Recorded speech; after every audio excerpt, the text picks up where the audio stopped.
¿Cómo están? 10 de la noche en punto y vamos a empezar la Tweetcam de hoy. Vamos empezando bajita la asistencia todavía, pero ya se irán incorporando. Estoy viendo aquí, sí, unos datos que les voy a compartir en un momento más. Pues ¿cómo están? Muy buenas noches, les agradezco como siempre su asistencia a la Tweetcam de hoy que va a tener varios elementos importantes. Voy a empezar por el que ha acaparado la atención la última semana, que es el que ellos llaman accidente.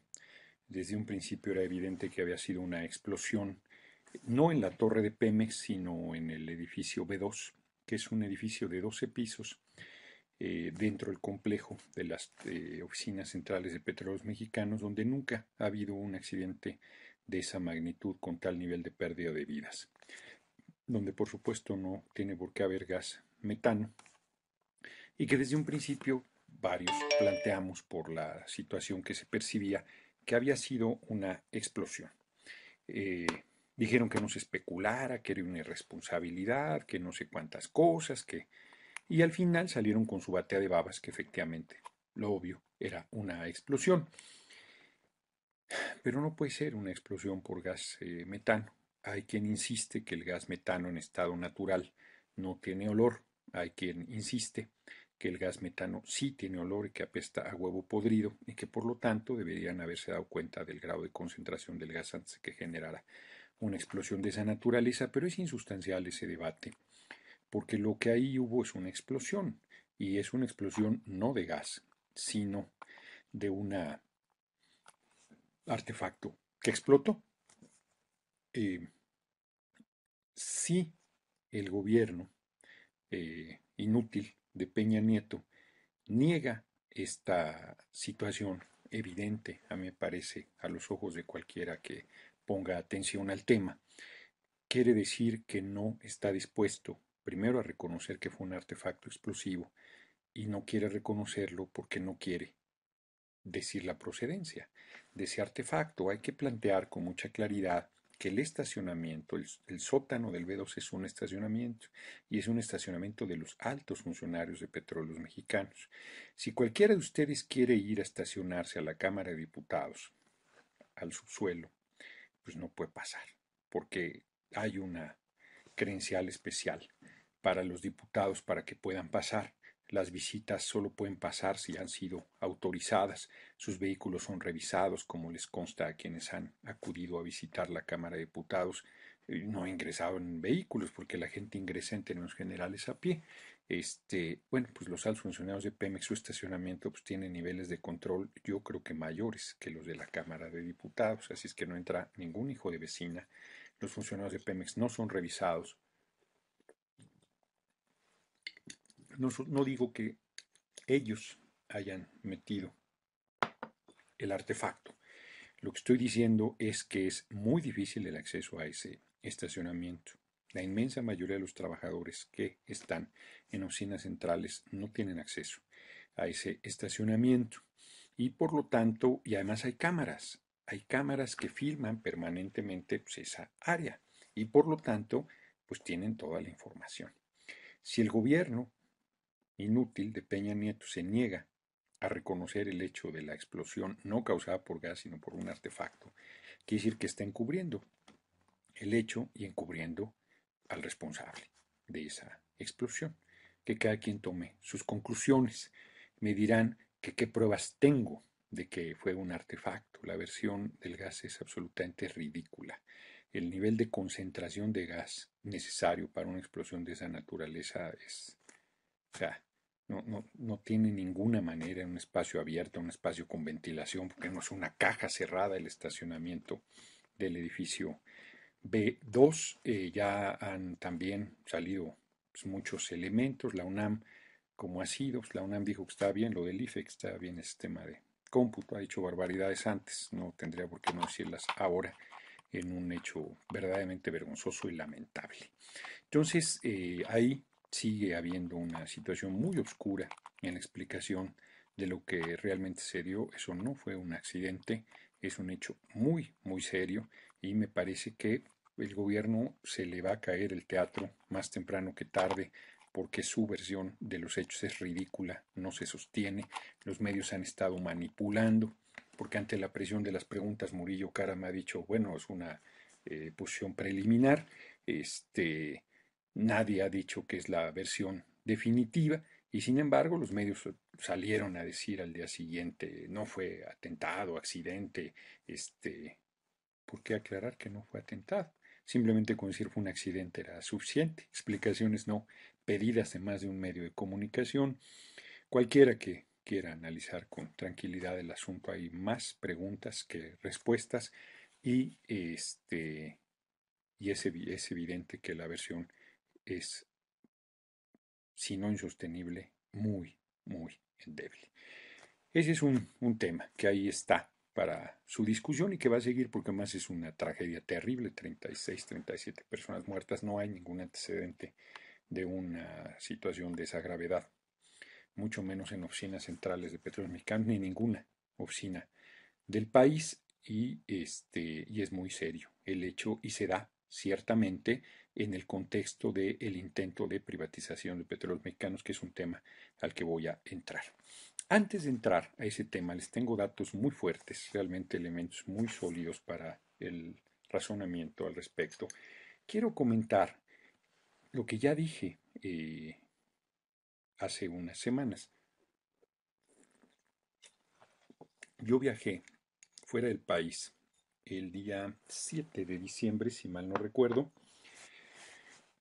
o fue 9, deme por bueno, da igual, 7 o 9 de diciembre, no puedo checar con precisión, este, y estuve hasta el 29, ¿no? 21 días, así es que más bien haber sido el 8, el 8 de diciembre. Estuve fuera del país y cuando regresé comenté que apenas entré a mi casa todo estaba en su lugar y que lo único que se habían robado era mi Mac, una computadora personal. Nos llevaron otras cosas de valor que hay en mi domicilio y que también pueden ser tan ligeras como la propia computadora portátil. Es una computadora portátil. Eh, a mí me pareció, lo dije aquí, que había sido Osorio y socios, Osorio Chong, quienes se habían llevado la computadora porque habían podido acceder a mi casa que tiene una chapa de seguridad muy fuerte, muy importante. No seas aparatosa, sino parece muy sencilla, pero es una chapa de seguridad muy fuerte, muy sólida, ¿no? Que no se puede abrir con cualquier cerrojero chapucero ni con cualquier cerrajero especialista, implica un grado de dificultad importante. Ingresaron a mi domicilio y se llevaron solo la computadora, habiendo podido cargar con otras cosas de valor que no implican demasiado esfuerzo. Eh, yo dije, pues está claro, hombre, quieren buscar cosas personales ahí, tratar de hacerme daño con eso, no tengo nada personal en la computadora. Dije, no pasa nada, no, interpuse una denuncia, me pareció ocioso, aunque otras veces he recurrido a la Procuraduría. En este caso hubiera sido el Distrito Federal, porque era un robo simple, son más cercanos, pero les roban cualquier cantidad de cosas, una computadora, francamente no iban a ponerle mayor atención. Era un robo singular, por decirlo menos, ¿no? Bueno, pasó el tiempo y se dio todo el proceso de liberación de Florence Cassés. Y Reporte Índigo dio a conocer un correo personal, de mi correo personalísimo, hacia la madre de Florence Cassés, donde planteaba pues, unas de cosas que yo le había escrito efectivamente. Hay dos formas básicas de acceder a mis correos. Una es haciendo un hackeo a la cuenta, a mi cuenta de correo, que tiene un problema si eso se hace, que deja pistas de quién hizo el hackeo o desde dónde se hizo el hackeo, si hubiera interés de alguna autoridad verdaderamente de investigar esta condición. Entonces hay un riesgo de quien hace esa manera de acceder a la información personal. Otra es que de la computadora robada, pues hubieran sacado la información, que me parecía lo más sensato. Yo, siendo Reporte Índigo, un periódico, ahora un periódico, que se ha caracterizado por hacer líneas de investigación, por hacer denuncias importantes, por plantear problemas de fondo, no quise pelearme con ellos, eso lo dije. No quise pelearme con ellos, me parecía ilegal, inmoral, incorrecto, abusivo haber accedido a mis correos personales, pero esa información me parecía intrascendente que la dieran a conocer y toda la información de todos mis correos personales me parece intrascendente que los den a conocer. No le encuentro mayor problema, soy bastante transparente y no tengo nada que ocultar. Pero es mi comunicación privada, es mi ámbito personal, que siendo una persona pública y siendo difícil la frontera entre lo público y lo privado, es mi comunicación personal. Aunque sean inclusive comunicaciones políticas, son comunicaciones privadas, como mis conversaciones telefónicas, como todo lo que hago en el ámbito del espacio de mi actividad personal. Hoy yo no sabía, me avisaron compañeros jóvenes con Oroña y luego otra compañera, que Reporte Índigo había publicado ahora una carta dirigida al presidente de Venezuela, Hugo Chávez, de mi persona. Me pareció delicado el tema, tampoco tengo problema en que se conozca el documento, pero vi ya la nota de Reporte Índigo. Es una nota de absoluta mala fe. Es una nota no profesional, eh, malintencionada. De entrada empieza con un fotomontaje. Pues se han de ver inspirado en Genaro García Luna. Porque salgo yo de traje con abrigo, enseñando un documento que es el documento de petición de la renuncia de los consejeros del IFE. Cuando fui a esto federal electoral y en vez de pedir la registro del MIL, del Movimiento Izquierda Libertario, solicité la renuncia de los consejeros electorales del IFE. Quitan ese documento y ponen una impresión de ese correo de una carta dirigida al presidente de Venezuela, Hugo Chávez. Conmigo muy sonriente. Es un fotomontaje, como si yo estuviera enseñando esa carta de Hugo Chávez a alguien, o que Reporte Índigo me hubiera tomado la foto enseñando esa carta. O sea, es una mala fe, una majadería, una nula seriedad, porque esa foto es falsa, es una foto hecha de manera trucada, es una foto que tiene una intención, por la mala imagen que le han hecho al presidente Chávez y el propio cuerpo del documento, como si nosotros estuviéramos pidiéndole línea al presidente Chávez. Nosotros estábamos en la intención de solicitar una reunión con el presidente Chávez. Yo me fui y eso quedó por materializarse. No se materializó, es insustancial, pero no se materializó. La carta nunca se envió y Reporte Índigo da por sentado que se envió. Dice que tiene copia del documento, tendría que tener copia del recibo del acuse de ese documento o copia del documento signado por los exdiputados Rosendo Marín, Valfre Vargas y un servidor. Entonces, toda la nota es dolosa, malintencionada, de nula seriedad, pero además Reporte Índigo tiene que decir cómo accede a mi información personal. Tiene que plantear de qué, porque es ilegal lo que está haciendo. Cualquiera de las dos formas en que esté accediendo, si son corresponsables en el robo de mi computadora o si están hackeando mi cuenta de correo personal, ambas son formas ilegales.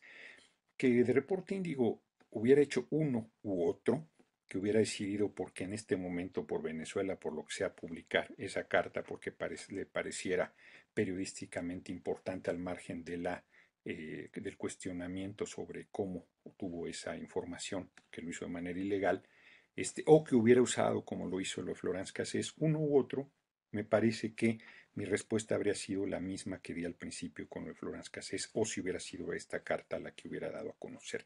Hubiera dicho, no comparto esta manera, me parece grave, Reporte Índigo ha hecho un trabajo en términos generales serio y no quiero pelearme con ellos. Pero como son dos, ¿no? Ya acredita una intención evidente de estar buscando descalificar, desprestigiar, dar elementos para posteriores ofensivas en mi contra. Entonces no se los voy a tolerar. He decidido, después de sobre todo ver esa fotografía de fotomontaje, absolutamente falsa, como falsa es la nota, proceder penalmente contra la publicación, porque creo que está actuando no solo de mala fe, sino de manera ilegal, de manera dolosa, de manera irresponsable, sin ninguna intención informativa, sin ninguna intención verdaderamente de cubrir una... Permítame, porque está sonando el teléfono de la casa, que nunca es para mí.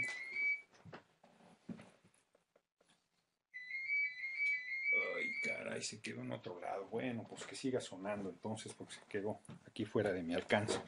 Nunca es para mí porque nadie tiene el teléfono en mi casa, ni yo me lo sé, y siempre que contesto es para otra persona. Bueno, perdón, nos desvió un poco de la conclusión, pero he decidido proceder contra el reporte Índigo y lo haré la próxima semana. Pienso preparar bien la denuncia.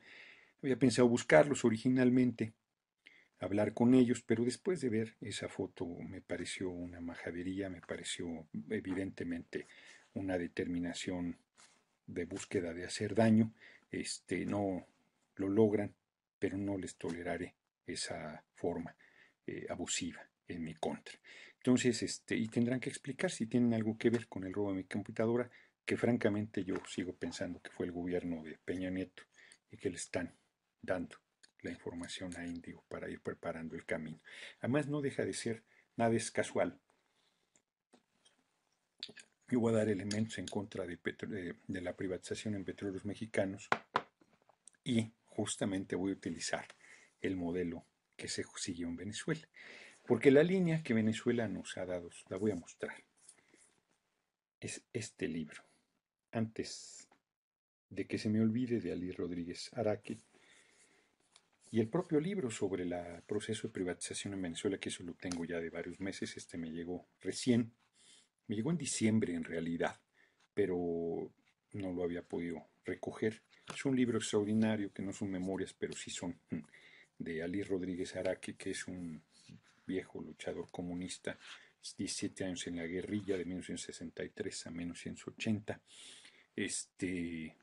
con importantísimos cargos en el gobierno de Hugo Chávez, fue diputado, creo que diputado, no sé, senador, diputado sí, y se opuso a la apertura comercial que ahora diré que es de Venezuela, que es para lo que van acá, y da elementos muy interesantes, realmente muy interesantes. Entonces, es evidente que están buscando pues eso, tratar de descalificar, y pues, he decidido ponerles un alto porque no voy a tolerar ese tipo de situaciones, porque además es obvio que van a seguir fastidiando. Yo, por más que pienso, no veo que algún otro correo personal puedan utilizarlo, pero pues uno nunca sabe. Me da lo mismo, que saquen toda mi correspondencia personal si quieren, pero es un hecho ilegal, como son ilegales las grabaciones de las conversaciones, como son ilegales pues todo este tipo de cosas que se utilizan para tratar de acallar a la gente buscándole por dónde, como no tienen elementos de corrupción, como no tienen elementos de ningún tipo, pues están buscándole y buscándole, tratando de desacreditar. Y como decía aquí Samantha, es un delito. Véanle por donde le vean. Es un delito lo que Reporte Índigo ha hecho. No es una finalidad informativa, sino es entrar y robar mi información personal y publicarla como si fuera un trabajo periodístico. Qué gran trabajo periodístico se requiere para entrar a robar la información de tu correspondencia personal y hacerla pública. No me parece que tenga un trabajo de investigación periodística muy complicada, ¿no? Entonces eso es lo que hay. Ahora, voy a explicar lo de Pemex porque hay gente que de buena fe plantea pues, que la inversión privada es necesaria, que Pemex ya no puede, que no sé cuántas cosas. Entonces les voy a explicar el proceso mexicano y el proceso en Venezuela. Miren, ya comenté hace 8 días el proceso histórico mexicano. En 1860, un poquito más por ahí, empieza 60 y pico, 66, algo así. En Estados Unidos el primer pozo petrolero. Estados Unidos fue el productor más importante de petróleo durante mucho tiempo y el vendedor más importante de petróleo, hasta que, no recuerdo qué año, empezó a importar, quizás a mediados del siglo XX, porque tiene un consumo brutal de energía. Entonces empezó a convertirse en importador neto de petróleo, pero al principio él fijaba los precios, tenía prácticamente los monopolio junto con otras empresas inglesas y holandesas y el gobierno de Porfirio Díaz dio toda esa concesión con no solo la explotación petrolera, sino es muy importante señalar que en todos los países del mundo, a excepción de Estados Unidos, lo he ya compartido con ustedes, el subsuelo, lo que hay en el subsuelo es propiedad de las naciones, es parte de su soberanía, minerales, el petróleo, las aguas, todo eso es propiedad de la nación.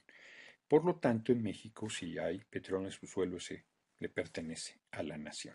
Eso quedó desde la Constitución de 57, Porfirio Díaz se lo pasó por el arco del triunfo y las petroleras se sentían dueñas del suelo, del subsuelo y de los yacimientos.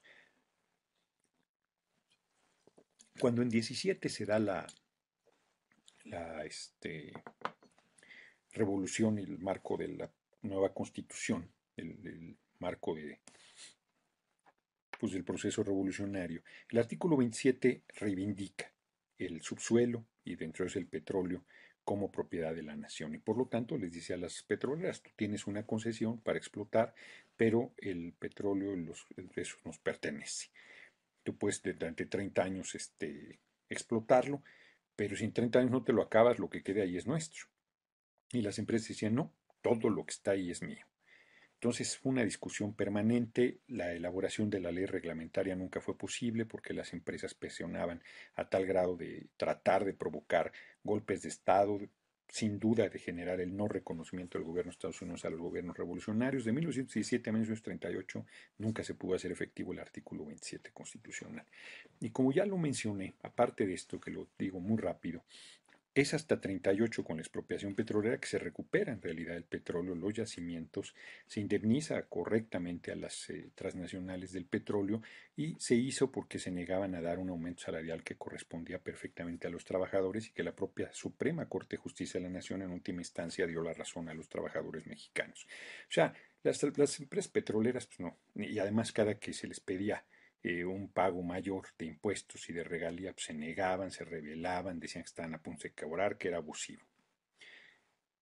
De 38 para acá, pues Pemex fue la empresa de las más importantes del mundo, ha sido, sigue siendo, a pesar de todo, sigue siendo de las más importantes del mundo, y un modelo muy fuerte y hacía todo. Nosotros refinamos nuestra propia gasolina. Fue hasta el gobierno de Cedillo que se empezó a importar gasolina. Primero poco, hoy se importa más de la mitad de la gasolina del país. Calderón, como ya lo dije, no hizo ni una bendita refinería. Que había que hacer 5, como lo dijo Andrés Manuel, no hizo ni una. Bueno, ahora dicen que necesitamos, las transnacionales dijeron que pues, en aguas profundas se había acabado el petróleo, tenemos petróleo para 100 años por lo menos, porque se había acabado el petróleo. Otros dicen necedades, necedades en el sentido que tecnologías alternativas, claro que hay que desarrollar tecnologías alternativas de energía, ya están de hecho muchas de ellas. Claro que no podemos solo sustentarnos en esta, que es muy contaminante, pero es una riqueza que está ahí y que las propias petroleras se oponen al desarrollo de otras formas de alternativas de energía como la solar, a nosotros nos sobra sol, y los países europeos en la zona de Estados Unidos carece de sol, pues es su problema, nosotros tenemos muchísimo, ¿no? Y sería una fuente muy importante de energía.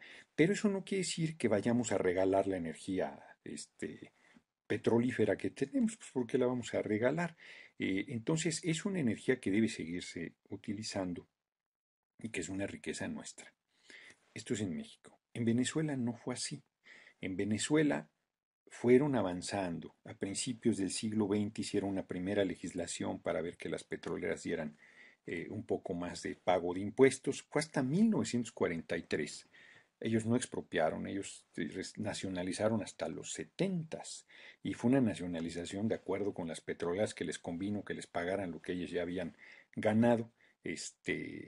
Venezuela es un muy importante productor de petróleo y en realidad lo que fueron, en el caso venezolano, avanzando gobiernos nacionalistas en ir haciendo que las petroleras pagaran más impuestos. Es un dato muy importante el que les voy a dar. En 1943 se hizo una ley por un presidente nacionalista que al año siguiente que la hizo lo depusieron en golpe de Estado por defender los derechos del pueblo venezolano, Angarita creo que se llamaba, fijó A ver, primero, si yo tengo una tierra, yo, o ustedes, cualquiera, o una casa, ustedes se la dan a alguien para su servicio y ese alguien les tiene que pagar una renta.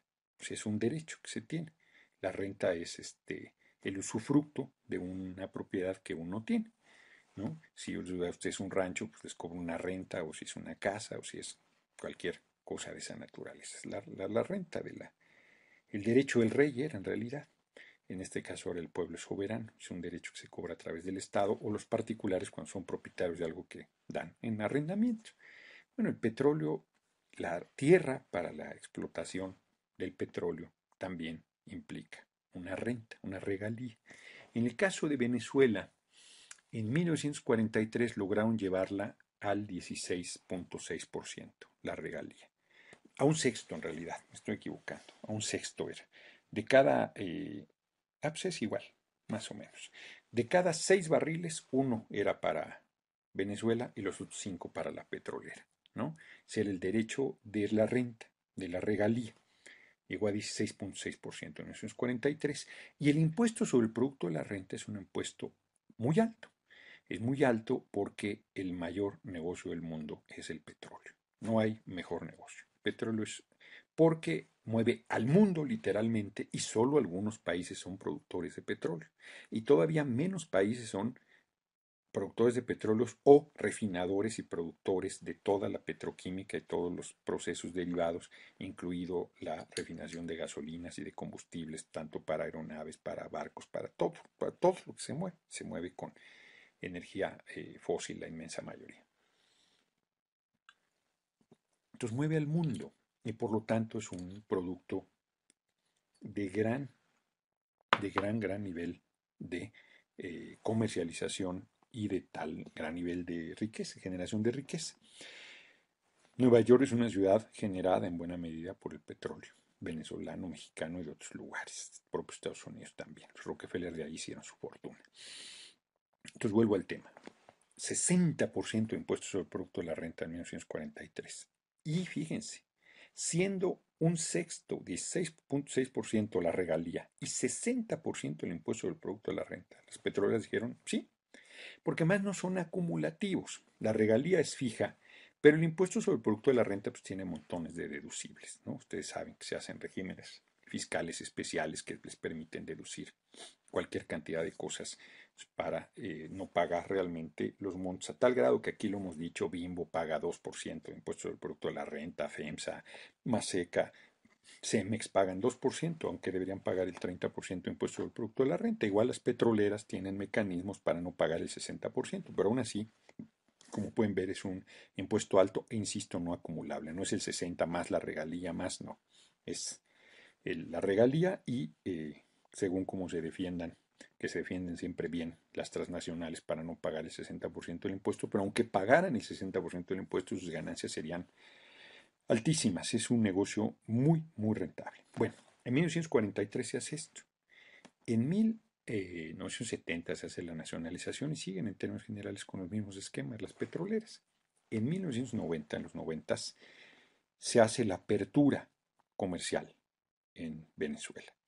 Que PDVSA necesita la inversión privada, que no se puede seguir de esa manera, que es necesario para su modernización, que la quieren hacer la empresa de primer mundo más importante, y que por lo tanto es necesario la tecnología, todo el discurso que nos han echado aquí.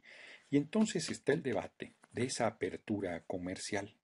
Y esa apertura comercial en Venezuela lo que hizo fue, en términos puntuales y concretos, bajar las regalías de 16% a 0%.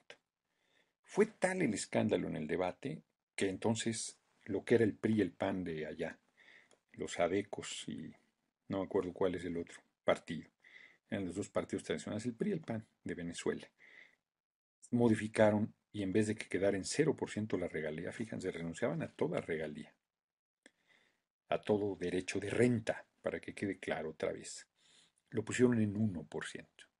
1%, de 16 a 1%. Y el impuesto sobre el producto de la renta lo bajaron de 60 a 30%. Y no solo se quedaron ahí, sino lo que cualquier país soberano hace es los convenios, los contratos, los acuerdos que se hagan son para los tribunales nacionales. Ahí se resuelven nuestras controversias. Tú transnacional tienes alguna controversia, se resuelve aquí en los tribunales mexicanos. En Venezuela, en los tribunales venezolanos, pues renunciaron a eso.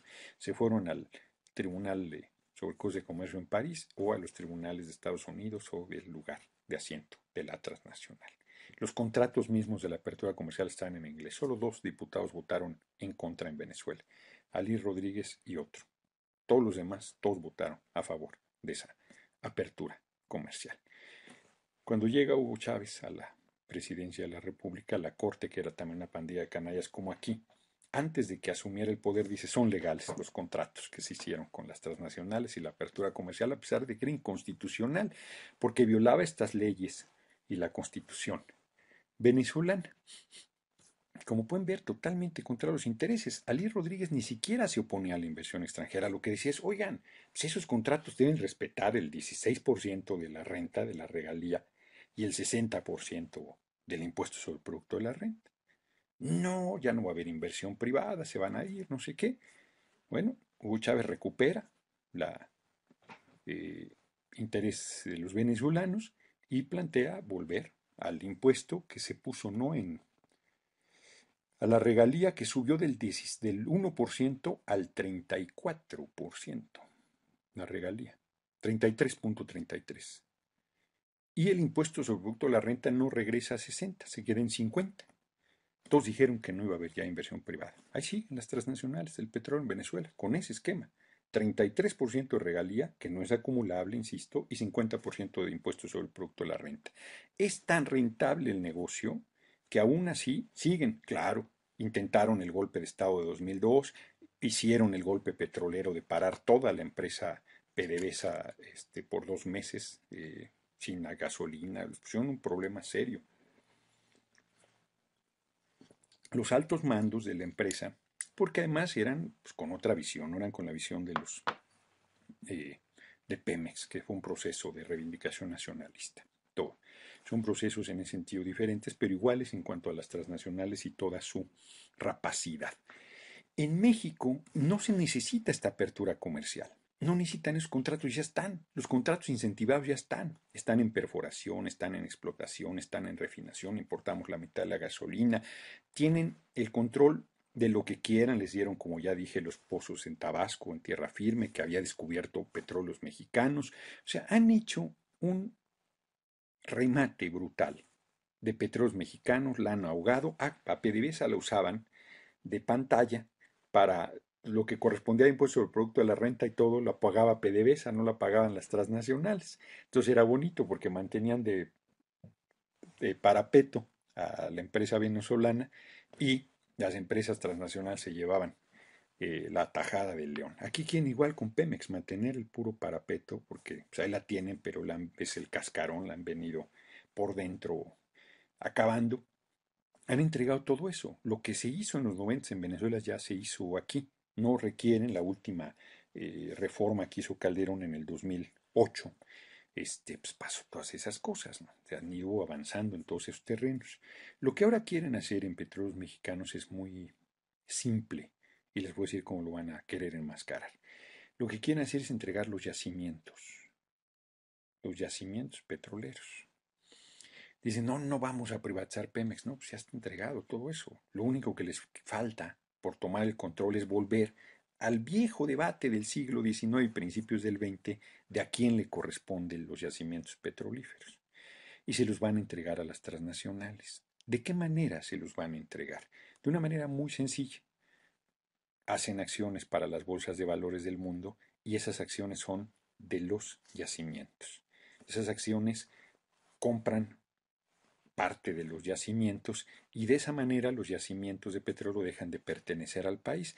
Van a vender el cuento que no, que el petróleo ahí está y es nuestro y que las acciones en realidad son dinero que necesitamos para la inversión y que se va a utilizar para modernizar Pemex, para hacerla más fuerte, para hacerla más desarrollada y que además cualquier mexicano puede comprar esas acciones y se va a volver accionista de Pemex y va a recibir sus beneficios directamente como si el taquero de la esquina fuera a comprar acciones de Pemex. Él las puede comprar Slim, las pueden comprar los ricachos del mundo, pues no la puede comprar el pueblo de México, o sea, para más no comprarle al pueblo de México lo que ya le pertenece, que es ese petróleo. Entonces ellos van a eso y van a inventar esta patraña de que es para beneficio de la gente. Fíjense, muy importante, en PDVSA llegaron a tal grado que todo el sistema de cómputo para el manejo automatizado de todo, una empresa tan importante como es empresa petrolera, la primera o la segunda más importante del mundo, por cierto, este, lo hicieron outsourcing y se la dieron a una transnacional que era de la CIA. Y entonces le daban toda la información, el cerebro de la empresa lo tenía una empresa que se llamaba ITESA, de la CIA, con toda la información, desde una laptop, una Mac, podías cerrar un pozo, abrirlo, hacer lo que quisieras, porque ellos tenían todo el sistema operativo y toda la información, por supuesto la información de reservas, por supuesto información que es fundamental para el país, que es de soberanía y de seguridad nacional, y la tenían porque le habían dado a un outsourcing, a una empresa que era de la CIA todo el asunto, como si le dieran aquí el de Brando toda la parte computacional que además no dudo que se lo han dado del manejo de petróleos mexicanos. Es verdaderamente irresponsable, absurdo, canalla lo que quieren hacer. Pero además está el problema, lo plantea muy bien en este libro de Antes de que se me olvide Luis Rodríguez, que es el problema de los costos del petróleo. Hay una variación, una montaña rusa llama él, en los precios del petróleo, porque como se mueve como el mercado, el petróleo si hay mayor demanda, pues sube el precio, si hay mayor oferta baja, porque hay demasiada producción. Y entonces ellos formaron en los 60 en Venezuela un gobierno de derecha, por cierto, no el de Chávez, la OPEP, junto con los productores de petróleo de Medio Oriente, para ponerse de acuerdo en cuánto le tocaba producir a cada quien, no hicieran competencia entre ellos, no saturaran el mercado y por lo tanto no tiraran el precio del valor del petróleo. Y han logrado en términos generales una estabilidad en los precios de petróleo, porque como ellos mismos dicen, ni los conviene a los productores ni les conviene a los consumidores. Si se va a las nubes el precio, pues hace daño a todo mundo. Entonces, han tenido presiones, México ha jugado de esquirol en ese tema del OPEP, la verdad sea dicha.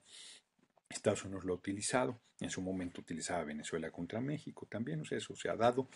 Este, Pero al final ellos lograron esa estabilidad de precios en términos generales, aunque hay una componente que es la de la especulación. Da un dato muy interesante, se los voy a compartir. Eh, ¿Dónde está? Bueno, bueno, créanme porque no sé dónde lo puse, pero está el dato de que es el tema de la especulación, de por cada barril, los 90 era 5 barriles en papel, o sea, no existían, era la especulación, y hacia finales, principios del año 2000, ya estaba en 20 barriles en papel por cada barril verdadero. O sea, había la especulación de acciones que se vendían sobre barriles no existentes y eso también genera una fluctuación en los precios del barril del petróleo, todo el proceso especulativo que hay en este momento en el mundo y que es un casino que se dedica a robar a los pueblos, una piratería legalizada que han venido desarrollando y que se hace en las bolsas de valores del mundo.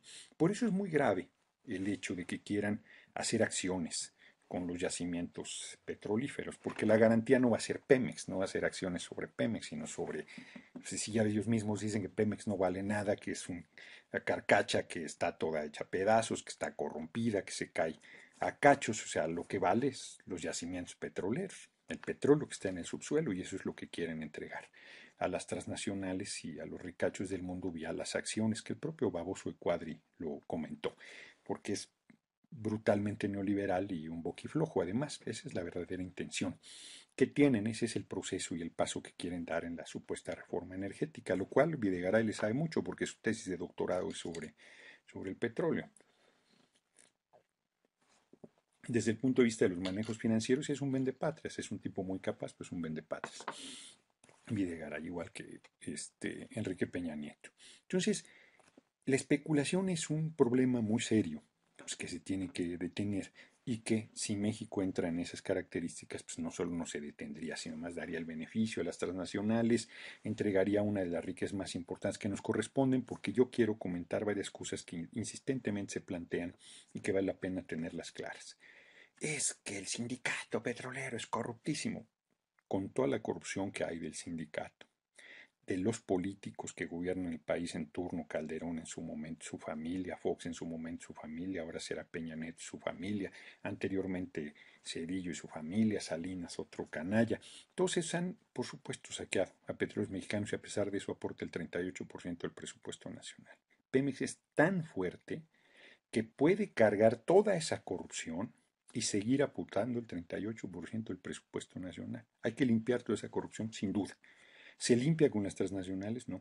Las transnacionales pues, van a hacer un saqueo mayor, van a generar ningún beneficio al país y van a, pues ellos vienen a lo suyo, a su ganancia, y son rapaces y son voraces y buscan evadir el pago de impuestos y buscan las mejores condiciones.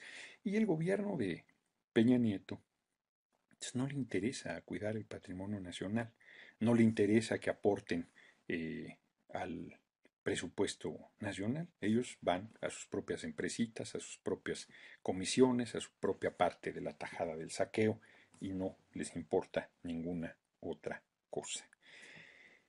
Es una tragedia, en realidad, pero como ustedes se dan cuenta con esta exposición que me parece que es bastante clara, lo que buscan no es fortalecer a petróleos mexicanos. No necesitamos ni de su tecnología, no necesitamos ni de su dinero, no necesitamos de nada. Lo que necesitamos es que se hagan las cosas necesarias en el país con un gobierno verdaderamente comprometido con la gente, construyendo las 5 refinerías, limpiando, quitándole el ahogo fiscal que Pemex tiene, aliviando toda la deuda que le han venido transmitiendo, quitando todos los negocios ilegales que hay, los absurdos de rentar buques en vez de comprarlos, que sería más barato comprarlos y cada renta que hacen se llevan comisión, y así eso multiplicado por cualquier cantidad de cosas, y eso lo hace un sector del sindicato y los altos funcionarios de petróleos mexicanos y el ejecutivo y sus familiares o a sus amiguitos o a sus amigotes a los que le da todo ese tipo de cosas. ¿A qué vienen las transnacionales? A saquear el petróleo. ¿Qué beneficio va a generar para el país? Pues el mismo beneficio que dejaron entre 1880 y pico y 1938. Ya se los comenté hace 8 días. Díganme una ciudad petrolera que se vea toda esa riqueza que se generó en esos años. No existe. Lo único que existió fue contaminación, saqueo, superexplotación de los trabajadores, racismo, clasismo, desigualdad, todo este tipo de cosas que no tienen nada que ver con el desarrollo del país. En realidad el petróleo debe generar una palanca fundamental para el desarrollo económico de nuestra nación y si alguien dice que entren, bueno, pues pueden entrar, a ver, pues que entren con las condiciones que Venezuela tiene 33% de regalía y 50% de impuesto sobre el producto de la renta. ¿Van a entrar en esas condiciones? No, porque tienen mejores, no pagan eso. Ya están. No, van sobre los yacimientos petrolíferos. ¿Por qué les vamos a dar los yacimientos petrolíferos? Porque vamos a entregar esos recursos que además generarán alguna cantidad de dinero que se van a robar, que no van a invertir en Pemex, que no lo van a hacer para el desarrollo, que no van a construir las refinerías, que no tienen ningún beneficio en ningún sentido. Lo de Petrobras que se ha planteado, Petrobras es la careta de las transnacionales de nórdicas y de Gran Bretaña y de Estados Unidos que se han convertido en especialistas en perforación de aguas profundas y que además en este momento nos tienen sin cuidado porque tenemos petróleo suficiente en aguas someras y en tierra firme y tenemos pozos que tienen una capacidad de producción muy importante. Entonces, la verdad es que son mentiras lo que están planteando en torno a que se requiere esa inversión privada, son las transnacionales. Vuelvo a recomendarles Orígenes del nacionalismo petrolero en México de Lorenzo Meyer para que vean cómo fue el proceso. Y la verdad, también todo lo que ha sido los procesos de privatización, como ya lo dijimos acá, pues han sido lesivos. Ferrocarriles los desaparecieron, la banca es del capital extranjero. Podría ser una larga lista. Todo lo que fue la petroquímica le hicieron pedazos para que las petroquímicas transnacionales sigan abasteciendo fertilizantes, medicamentos, todo lo que se genera derivado de ello, mientras que el país pues, no tiene ninguna fortaleza que las tuvo en su momento antes del gobierno de Carlos Salinas, que despedazó. Y una parte muy importante, hay una caja negra que se llama Pemex Internacional. Pemex Internacional es una cosa ilegal que hizo, yo creo que fue desde Carlos Salinas, que es toda la comercialización de Pemex y toda la compra, tanto de exportación como importación que Pemex hace, se hace a través de Pemex Internacional. Y Internacional es una empresa privada que no le entrega cuentas a nadie y que tiene el control del comercio externo de petróleos mexicanos. Eso es una barbaridad. Mi amiga Fernanda Campa me insistió mucho en este tema cuando fui diputado. Yo lo planteé poco porque en realidad quienes hicieron cargo siempre las comparecencias en esta materia eran los responsables Lauritzel Castillo y Mario Di Constanzo. Yo les comenté algo, pero pues no hubo la posibilidad de profundizar más en el tema. Y eso sigue ahí. Alguien tiene que explicar, el 50% de gasolina que se importa lo hace Pemex Internacional. ¿Cuánto se lleva en comisión? Imagínense. Por bajito que fuera 2%, es una barbaridad de dinero. Son miles de millones de pesos lo que se llevan en la compra de la gasolina, porque más de la mitad se importa, que además es una tontería, porque somos productores de petróleo y exportamos el petróleo y luego les compramos la gasolina refinada, o sea, es una necedad, es una torpeza inaudita. Esas 5 refinerías bajarían el precio de la gasolina y además generarían muchísimo empleo y serían palancas de desarrollo para el país, no solo de gasolina, sino todos los combustibles que se requieren. Entonces, Pemex Internacional, ¿qué cuentas dan de Pemex Internacional? Es más oscuro que el supuesto accidente del edificio B2 en las oficinas centrales de Petróleos Mexicanos. No hay todavía quien dé información al respecto. Y anda circulando, yo mismo lo subí a la red, el video de Fernanda Campa cuando en el 2008 fue al debate en el Senado, cuando se generó todo este movimiento que encabezó Andrés Manuel para parar el proceso de privatización que avanzó de manera muy importante. No fue una ventanita, sino se fueron con todo. Reitero que lo que se hicieron en los 90 en Venezuela aquí son los contratos estos incentivados que le llaman, y que en el caso de Venezuela inclusive están en inglés, aquí por lo menos se cuidan y lo hacen en español y además español bien nicho, pero en Venezuela están en inglés con traducciones pésimas.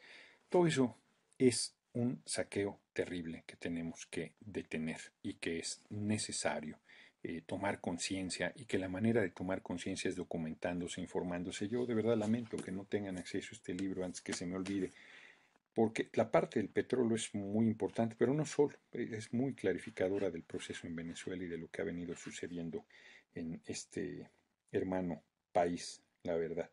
Pues así están las cosas, el subsuelo es parte de la soberanía de todos los países del mundo, a excepción de Estados Unidos, insisto, hay resoluciones de la ONU en esa línea, en ese sentido, del derecho soberano de los pueblos sobre su subsuelo, yacimientos petroleros, de agua, de minerales, entre otras cosas, y aquí se quiere entregar esa parte de la soberanía. Pues Peña Nieto se irrita porque van a salir, ya los van a escuchar, van a salir con su abatea de babas que en realidad es financiamiento para Pemex, que van a ser acciones, como lo decía Calderón, ¿se acuerdan? Cuando la reforma, todo mundo va a ser accionista, todo mundo va a poder comprar sus acciones de petróleos mexicanos y van a poder recibir directamente los beneficios de la riqueza nacional. ¿Se acuerdan? Ahí están los comerciales, hombre, que ya se había acabado el petróleo, que se requería su tecnología, que se requería su inversión, que se refiere a su conocimiento para entrar a aguas profundas. Han dicho esas y peores necesidades todo el tiempo y a la gente se le olvida sus discursos mentirosos, se les olvida que vivimos en un país de simulación, se les olvida que vivimos en un país de corrupción, de maniobra, de mentira, de fraude, de asesinato, de canallas al frente de las responsabilidades públicas. La verdad es que Peña Nieto es mucho peor que Fox y Calderón. Debemos, como he insistido, reiteradamente que generar condiciones para que se vayan. Debemos generar condiciones para que se les revoque el mandato para que se le obligue a renunciar. Y eso pasa por la organización y la participación de la gente. Es fundamental que la gente entienda que es muy importante defender este patrimonio que tenemos. Y van a tener que reformar la Constitución para hacer esta entrega de los yacimientos petroleros.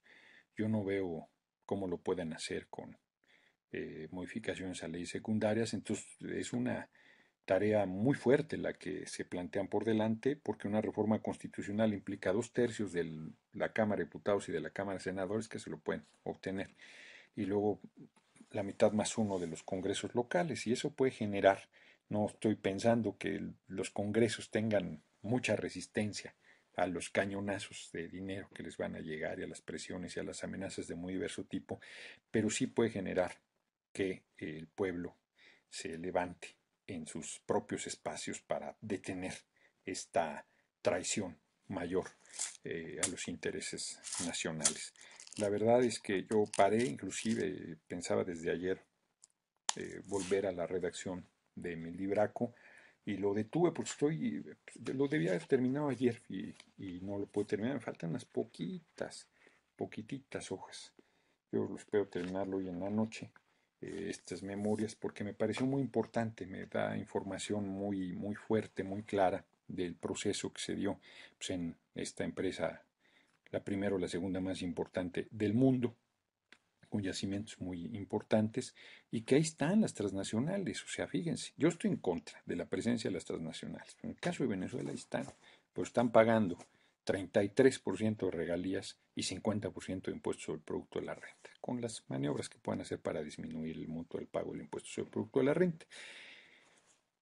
Bueno, pues si quieren que entren aquí, pues es lo menos que deberían pagar, pero bajo ninguna circunstancia entregar los yacimientos. ¿Quiere decir esto que estoy de acuerdo con la privatización? No.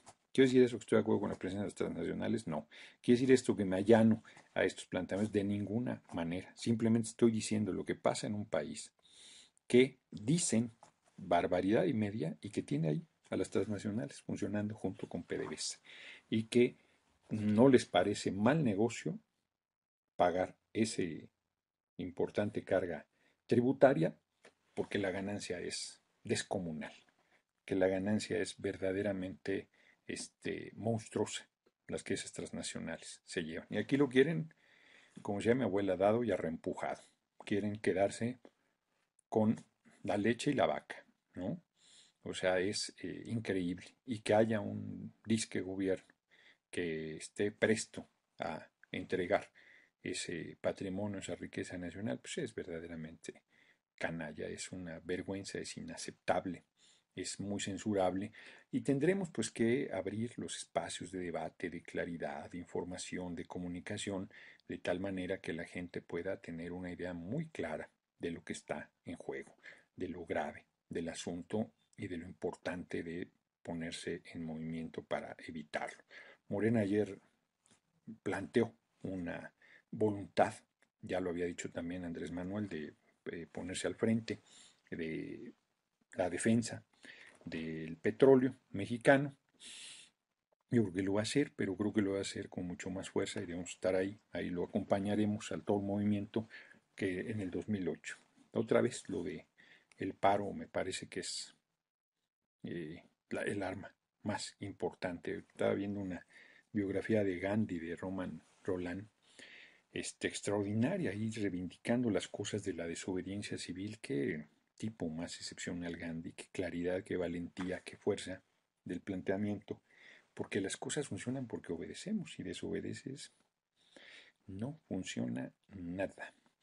Bueno, la propia derecha venezolana intentó tirar a Hugo Chávez primero con un golpe de Estado militar, un hecho de armas, violento, ilegal, que se le dio marcha atrás, 2002 de abril, si mal no recuerdo, y luego lo intentó con el paro petrolero, porque parar PDVSA es parar Venezuela, o sea, es un golpazo, y ahí los trabajadores abajo respondieron y sacaron adelante la empresa. Sin los trabajadores eso no hubiera podido funcionar nunca. O sea, los trabajadores son el alma del país y aquí en México si todo el mundo dice no, no hay manera. ¿Cómo detener a Peña Nieto no haciendo nada?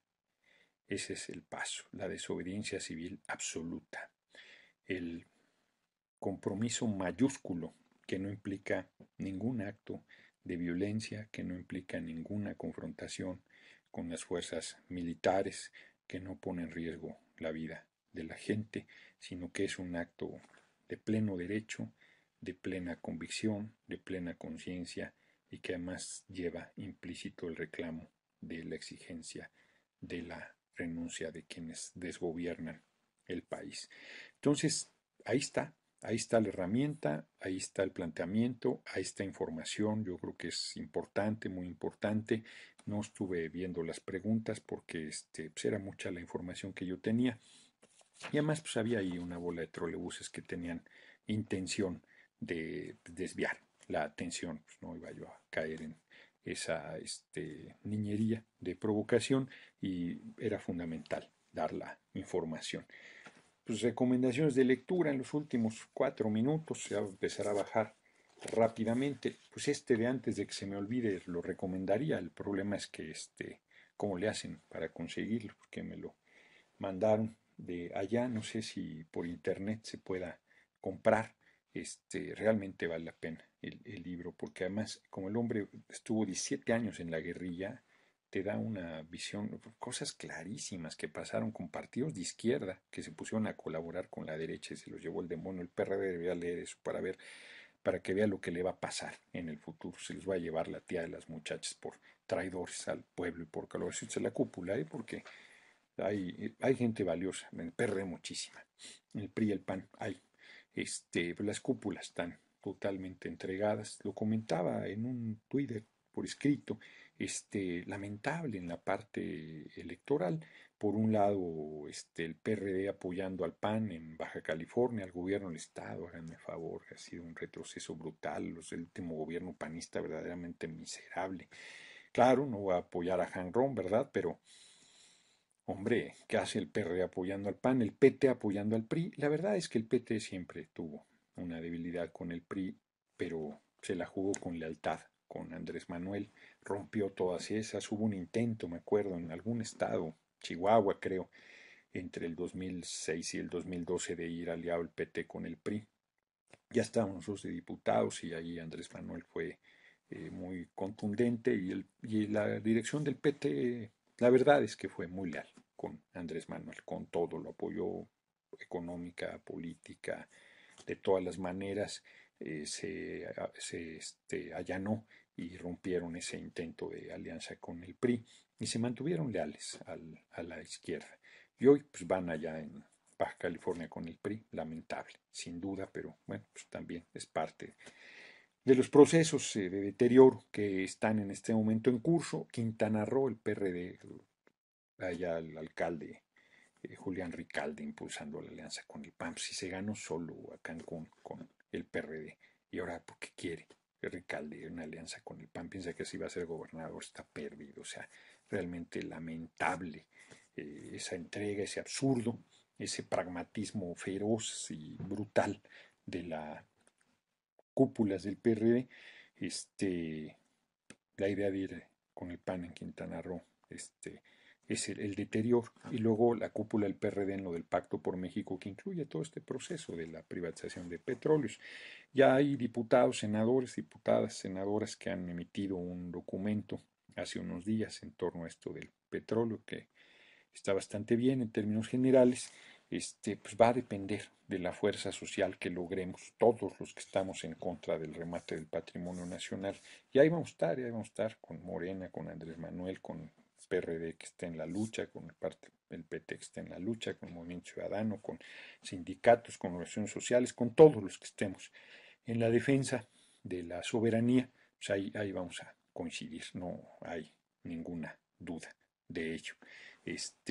Tenemos que lograr la mayor unidad, tenemos que lograr la mayor coincidencia, la mayor concentración de fuerza y todas las diferencias pasan a segundo plano porque lo fundamental es parar el que entreguen los yacimientos de petróleo disfrazados de acciones de la Bolsa de Valores del mundo. Eso tenemos que detenerlo.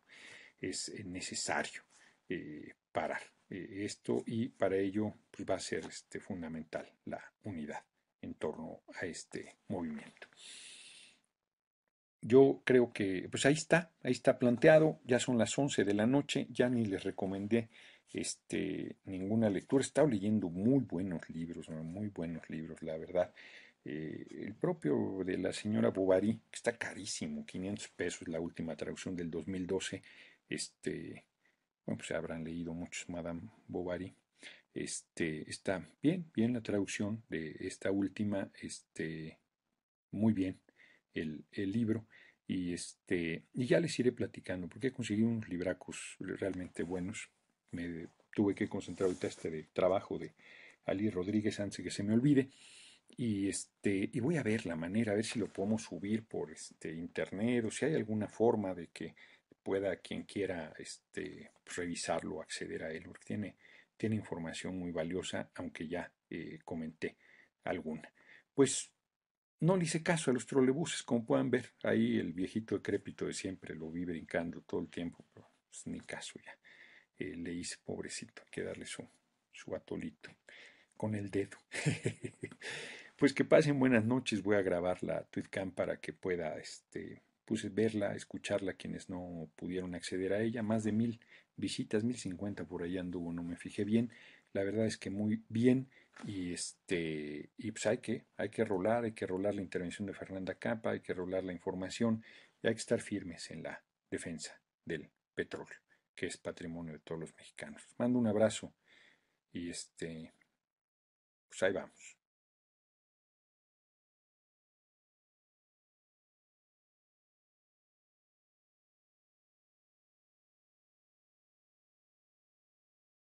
Espacio con ventilación, porque no es una caja cerrada el estacionamiento del edificio B2. Ya han también salido pues, muchos elementos. La UNAM, como ha sido, pues, la UNAM dijo que está bien, lo del IFE, que está bien ese tema de cómputo, ha dicho barbaridades antes, no tendría por qué no decirlas ahora en un hecho verdaderamente vergonzoso y lamentable.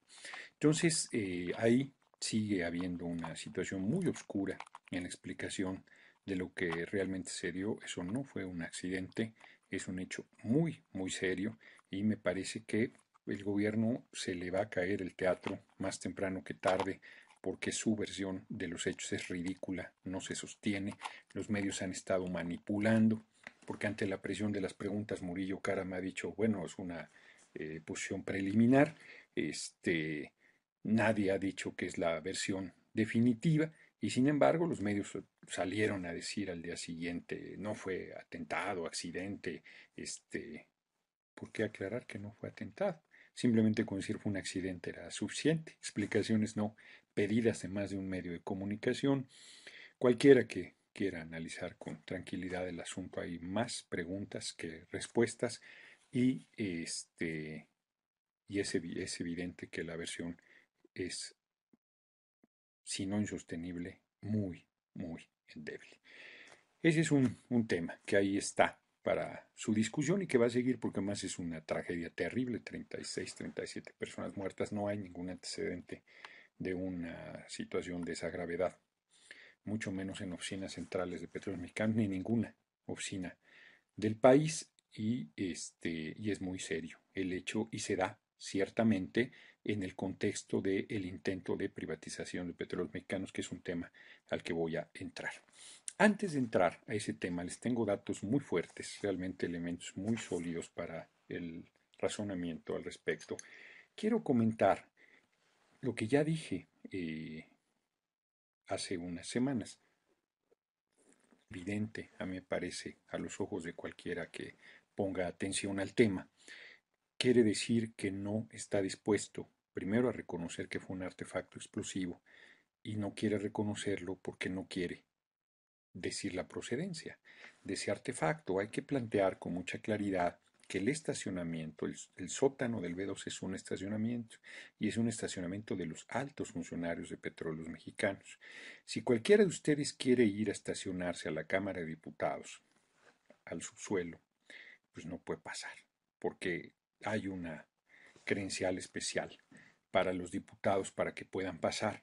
Las visitas solo pueden pasar si han sido autorizadas. Sus vehículos son revisados, como les consta a quienes han acudido a visitar la Cámara de Diputados. No ingresado en vehículos, porque la gente ingresa en términos generales a pie. Bueno, pues los altos funcionarios de Pemex, su estacionamiento, pues tiene niveles de control, yo creo que mayores que los de la Cámara de Diputados, así es que no entra ningún hijo de vecina. Los funcionarios de Pemex no son revisados. No digo que ellos hayan metido el artefacto. Lo que estoy diciendo es que es muy difícil el acceso a ese estacionamiento. La inmensa mayoría de los trabajadores que están en oficinas centrales no tienen acceso a ese estacionamiento. Y por lo tanto, y además hay cámaras que filman permanentemente pues, esa área. Y por lo tanto, pues tienen toda la información. Si el gobierno inútil de Peña Nieto se niega a reconocer el hecho de la explosión no causada por gas, sino por un artefacto, quiere decir que está encubriendo el hecho y encubriendo al responsable de esa explosión. Que cada quien tome sus conclusiones. Me dirán que qué pruebas tengo de que fue un artefacto. La versión del gas es absolutamente ridícula. El nivel de concentración de gas necesario para una explosión de esa naturaleza es, o sea, no tiene ninguna manera en un espacio abierto de mi correo personalísimo hacia la madre de Florence Cassés, donde planteaba pues, unas circos que yo le había escrito efectivamente. Hay dos formas básicas de acceder a mis correos. Una es haciendo un hackeo a la cuenta, a mi cuenta de correo, que tiene un problema si eso se hace, que deja pistas de quién hizo el hackeo o desde dónde se hizo el hackeo, si hubiera interés de alguna autoridad verdaderamente de investigar esta condición. Entonces hay un riesgo de quien hace esa manera de acceder a la información personal. Otra es que de la computadora robada pues hubieran sacado la información, que me parecía lo más sensato. Yo, siendo Reporte Índigo, un periódico, ahora un periódico, que se ha caracterizado por hacer líneas de investigación, por hacer denuncias importantes, por plantear problemas de fondo, no quise pelearme con ellos, eso lo dije. No quise pelearme con ellos, me parecía ilegal, inmoral, incorrecto, abusivo haber accedido a mis correos personales, pero esa información me parecía intrascendente que la dieran a conocer y toda la información de todos mis correos personales me parece intrascendente que los den a conocer. No le encuentro mayor problema, soy bastante transparente y no tengo nada que ocultar.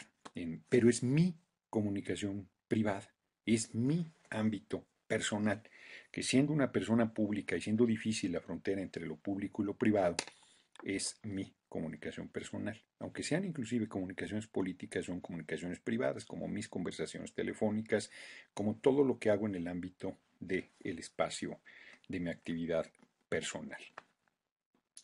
Hoy yo no sabía, me avisaron compañeros jóvenes con Oroña y luego otra compañera, que Reporte Índigo había publicado ahora una carta dirigida al presidente de Venezuela, Hugo Chávez. ¿Cómo están? 10 de la noche en punto. Y vamos a empezar la tweetcam de hoy. Vamos empezando bajita la asistencia todavía, pero ya se irán incorporando. Estoy viendo aquí. Sí, unos datos que les voy a compartir en un momento más. Pues ¿cómo están? Muy buenas noches. Les agradezco como siempre su asistencia a la tweetcam de hoy, que va a tener varios elementos importantes. Voy a empezar por el que ha acaparado la atención la última semana, que es el que ellos llaman accidente. Desde un principio era evidente que había sido una explosión, no en la torre de Pemex, sino en el edificio B2, que es un edificio de 12 pisos dentro del complejo de las oficinas centrales de Petróleos Mexicanos, donde nunca ha habido un accidente de esa magnitud con tal nivel de pérdida de vidas. donde por supuesto no tiene por qué haber gas metano, y que desde un principio varios planteamos por la situación que se percibía que había sido una explosión.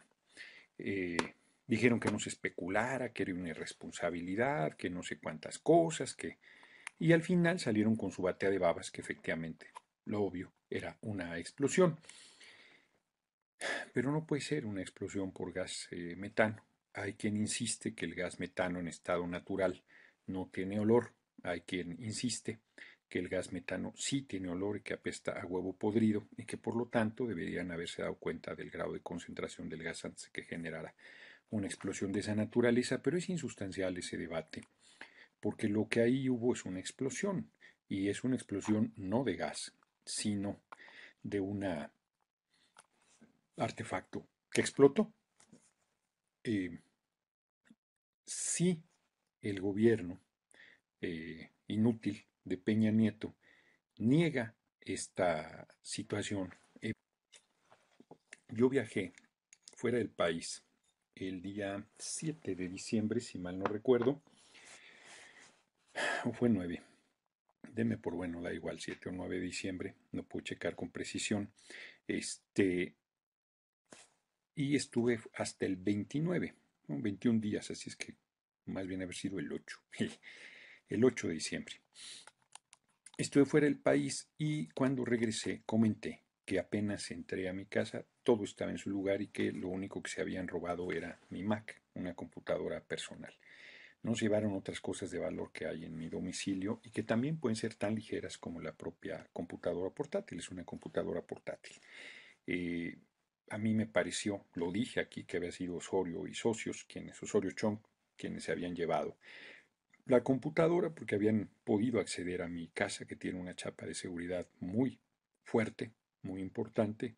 No seas aparatosa, sino parece muy sencilla, pero es una chapa de seguridad muy fuerte, muy sólida, ¿no?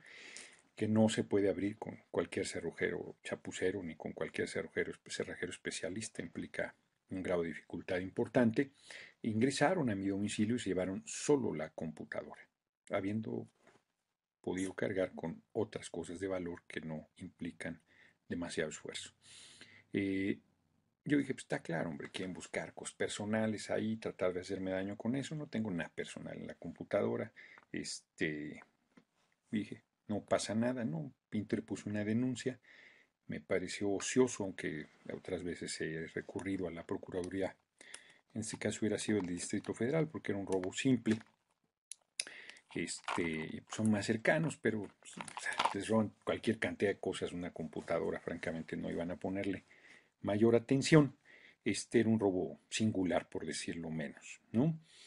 Bueno, pasó el tiempo y se dio todo el proceso de liberación de Florence Cassés. Y Reporte Índigo dio a conocer un correo personal